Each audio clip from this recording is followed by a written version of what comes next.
And now I'm pleased to welcome our first speaker and friend, Rabbi Nico Socolovsky of Congregation Shir Chadash in Los Gatos.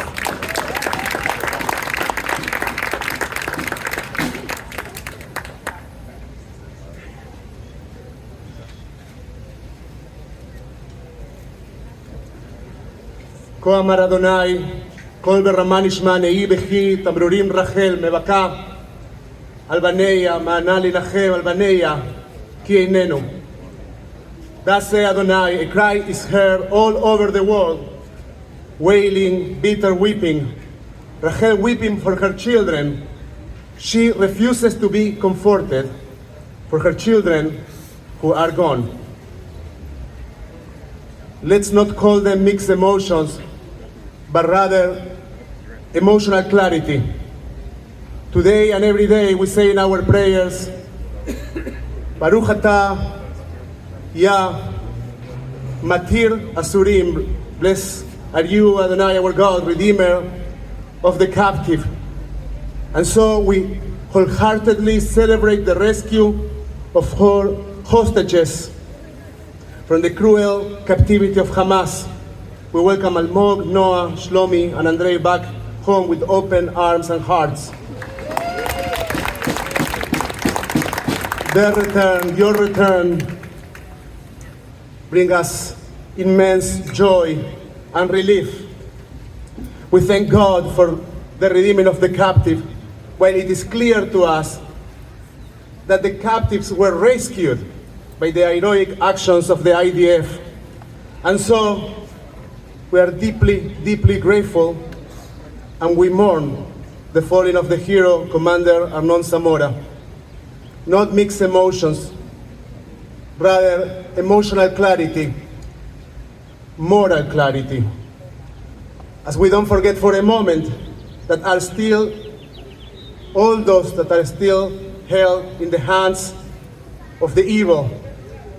The Israeli government has extended several possible deals, many of which Hamas rejected, but still, we urge the Israeli government to persist in their efforts and to weed out the internal voices that call for us to stay in a continued war, those voices that ask to transform our Torah into a very, very narrow legacy, as opposed to a legacy of life and peace. We cannot desist from striving for a deal now. Bring them home now.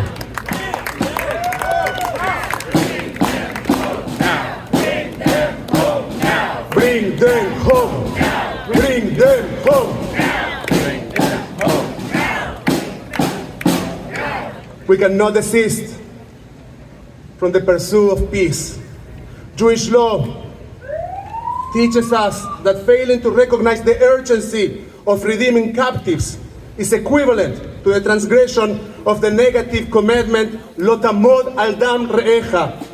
Do not stand idly when the blood of your neighbor, of your brothers and sisters,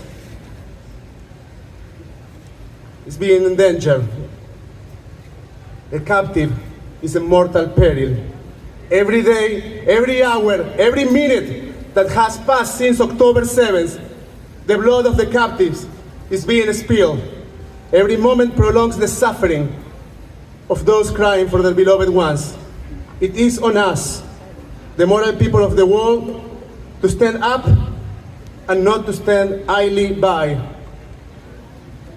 We must lift our voices and speak out and urge our governments in the United States and all over the world, and the Israeli government, to do everything in their power to ensure that not more blood is spilled. Because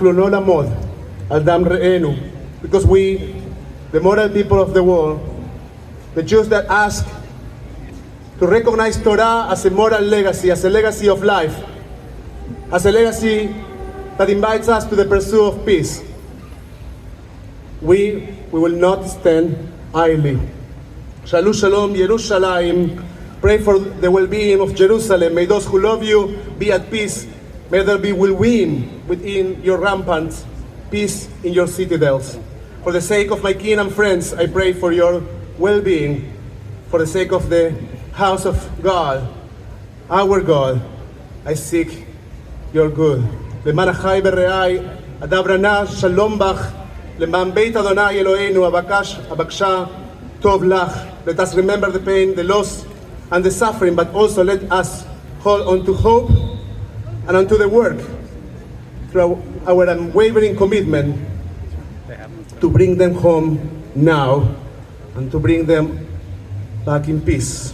May we continue to work towards a future where no child, no parent, and no loved one has to endure such a pain ever again.